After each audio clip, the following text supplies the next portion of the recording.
Hello Nia's Taste Buddies, welcome to another YouTube video. On today's video we'll be making Nigerian beef stew. For making this recipe, here are a list of the ingredients. You can pause the video and take a screenshot. Also, they will be listed out in the description box.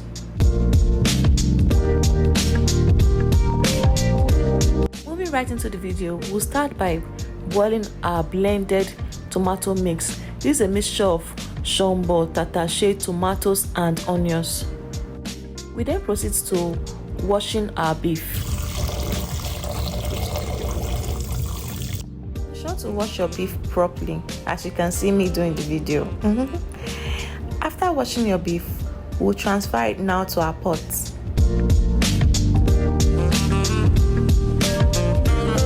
Moving on, we'll proceed to spicing it.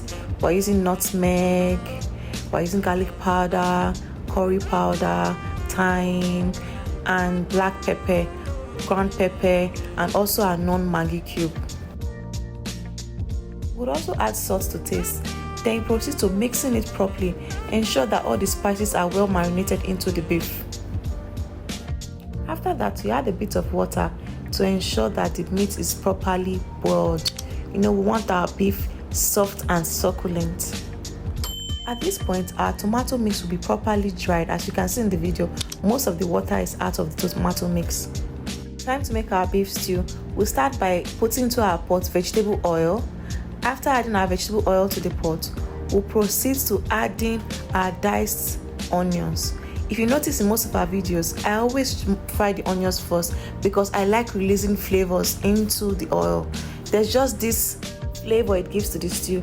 You allow this to fry a bit, just let it caramelize. Still on building flavors. After the onions has fried for a bit, we'll proceed to adding our ground crayfish. We'll mix this and we'll let it fry for a bit. Next up, we'll add our tomato paste. After adding our tomato paste, we'll make sure we mix this and cover it and let it fry properly. We don't want the sour taste of tomato paste entering our stew.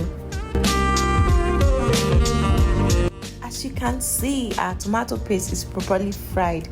At this point, you just turn and make sure there's no part sticking to the pot. Just mix it a bit. After ensuring that there's no tomato paste sticking to the pot, we'll proceed to adding our blended tomato mix into this pot.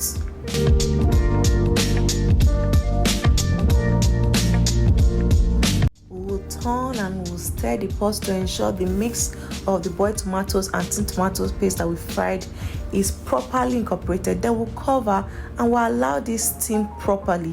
As you can see in the video, it has steamed a bit, so we'll still turn again to ensure that no part is burning. After that, we'll cover it again and still let it fry. At this point, you can see that the oil is separating from tomato mix. We can proceed to adding our seasoning.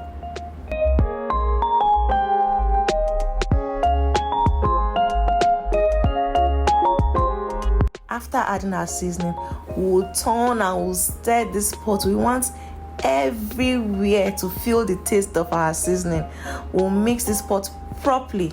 After mixing, we'll proceed to adding our meat stock. Remember, this is a beef stew, so I'm going to make use of our beef meat stock.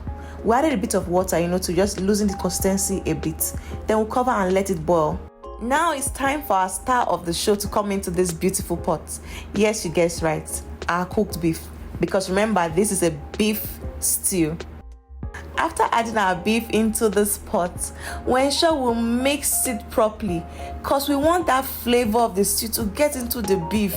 Marry it properly. After mixing, we'll make sure we cover the pot to allow our beef and our stew cook together. At this point, you can literally get the putu sound from our pot. Yes. Guess what, guys? The stew is basically ready. Look at this pot of beauty. With this type of stew, when you have a bite of your beef, you just have a little bit of stew drip down your mouth because it's going to be so succulent. Now it's time to serve it, and we're serving it with rice. If you're a new subscriber, ensure to turn on the notification bell to get more yummy recipes just like this. And also guys, to recreate this recipe, everything you will need will be on our website at nays.co.uk. Remember to like, share and subscribe. Thanks for watching guys. See you on our next video. Bye. Mwah!